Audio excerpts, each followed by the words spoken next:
इस वक्त की बड़ी खबर, महाराष्ट्र के डिप्टी सीएम अजित पवार का निधन हो गया है। आज सुबह हुई प्लेन क्रैश में उनकी जान चली गई है। सूत्रों के अनुसार अजित पवार जिला पंचायत परिषद चुनाव प्रचार के लिए मुंबई से प्राइवेट एयरक्राफ्ट से निकले थे बारामती के लिए। तभी लैंड करते समय क्रैश हुआ और क्रैश के बाद फ्यूल टैंक में ब्लास्ट हुआ है। इस हादसे में अजित पवार समेत विमान में सवार सभी 6 लोगों की मौत हो गई है। अजित पवार की आकस्मिक मृत्यु से राज्य में शोक की लहर दौड़ गई है और सभी क्षेत्रों में शोक व्यक्त किया जा रहा है। अजित पवार 66 वर्ष के थे। अजित पवार पिछले 40 वर्षों से राज्य की राजनीति में सक्रिय थे। अपने साहसिक निर्णयों और बेबाक टिप्पणियों के कारण अजित पवार हमेशा सुर्खियों में रहे। अजित पवार की मृत्यु से राज्य की राजनीति में एक बड़ा शून्य उत्पन्न हो गया है। यह घटना अजित पवार के बारामती दौरे के दौरान घटी। अजित पवार जिला परिषद चुनाव प्रचार के लिए आज बारामती पहुंचने वाले थे। विमान के लैंडिंग के दौरान यह हादसा हुआ और डीजीसीए द्वारा दी गई जानकारी के अनुसार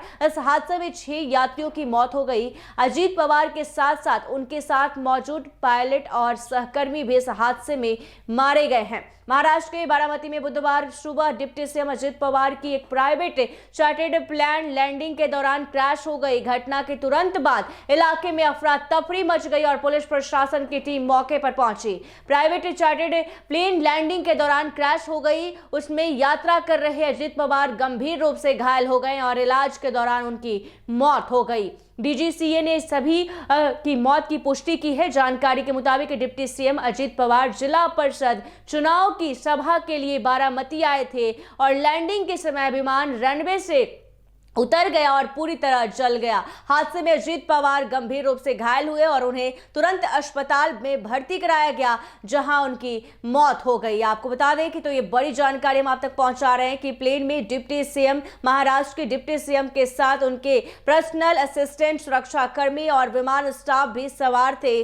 सभी की हालत गंभीर बताई जा रही है। घटनास्थल पर आग और धुएं के कारण राहत और बचाव कार्य में मुश्किलें आई है, लेकिन स्थानीय प्रशासन और फायर ब्रिगेड ने तुरंत कार्रवाई की है। तो आपको बताते चले कि हादसे के कारणों का अभी तक स्पष्ट खुलासा तो नहीं हो पाया है, लेकिन विमान दुर्घटना से बारामती और आसपास के इलाकों में दहशत का माहौल है। राज्य प्रशासन और पुलिस गंभीर रूप से मामले की जांच में जुटी हुई है। इस हादसे ने महाराष्ट्र की राजनीति में भी सनसनी पैदा कर दी है, क्योंकि डिप्टी सीएम अजित पवार आगामी चुनावी दौरे पर थे। प्रशासन ने कहा कि घायलों का इलाज प्राथमिकता के आधार पर किया जा रहा है और जिस तरह से दुर्घटना की गहन जांच भी शुरू कर दी गई है। प्राइवेट चार्टर्ड प्लेन लैंडिंग के दौरान क्रैश हो गई। उसमें यात्रा कर रहे अजित पवार जो है मारे गए हैं। उनके साथ है और भी 4 से 5 लोग शामिल थे, उनकी भी मौत हो गई है। ऐसे ही तमाम खबरों के लिए देखते रहिए NBC 24। धन्यवाद।